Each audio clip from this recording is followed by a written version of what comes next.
Red Bull gives you wings.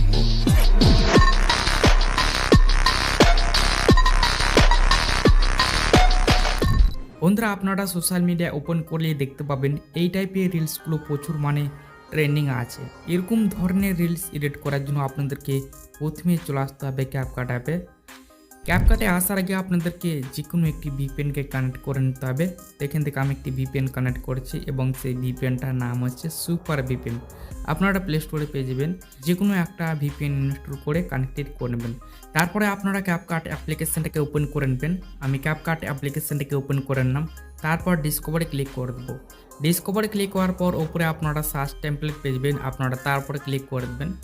এখানে আমি তার উপরে ক্লিক করে দিলাম। তারপর এই যে টেক্সটটি দেখতে পেয়েছেন, আপনারা এই টেক্সটটি লিখে আপনারা সার্চ করে দেবেন। সার্চ করার পর এখানে আপনারা বহু টেমপ্লেট পেয়ে যাবেন, ক্যাপকাট টেমপ্লেট। তো যে টেমপ্লেটটা এখন ভাইরালের গতিতে আছে এই টেমপ্লেটটা, তো আপনারা সেই টেমপ্লেটের উপরে ক্লিক করে দেবেন। আমি সেই টেমপ্লেটের উপরে ক্লিক করে দিলাম। দেন এখানে আপনারা ইউজ টেমপ্লেটের উপরে ক্লিক করে দেবেন। ইউজ টেমপ্লেটের উপরে ক্লিক করার পর এখানে আপনারা 3D সেকশন পাবেন। প্রথমে আপনারা ফটো সেকশনে ক্লিক করে দেবেন। এখানে আপনারা একটা ছোটোবেলাকার ফটো সিলেক্ট করবেন, তারপর ভিডিও সিলেক্ট করবেন। এখানে আপনারা ভিডিও সেকশনে ক্লিক করে দেবেন। তারপর এখানে আপনারা 5টি ভিডিও ক্লিপ সিলেক্ট করবেন। তারপর এখানে আপনারা নেক্সট বাটন ক্লিক করে দেবেন। দেন এখানে লোডিং হবে।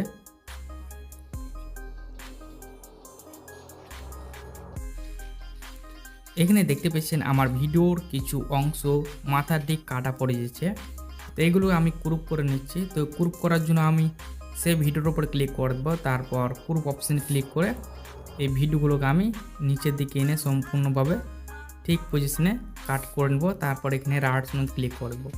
সেমভাবে আমি করে নেবো যেগুলো ভিডিও আমার মাথার অংশ কাটা পড়ছে, আপনারা ঠিক সেমভাবে করে নেবেন। তারপর এখানে আপনারা কি করবেন, এখানে আপনারা ব্যাকে ক্লিক করে দেবেন।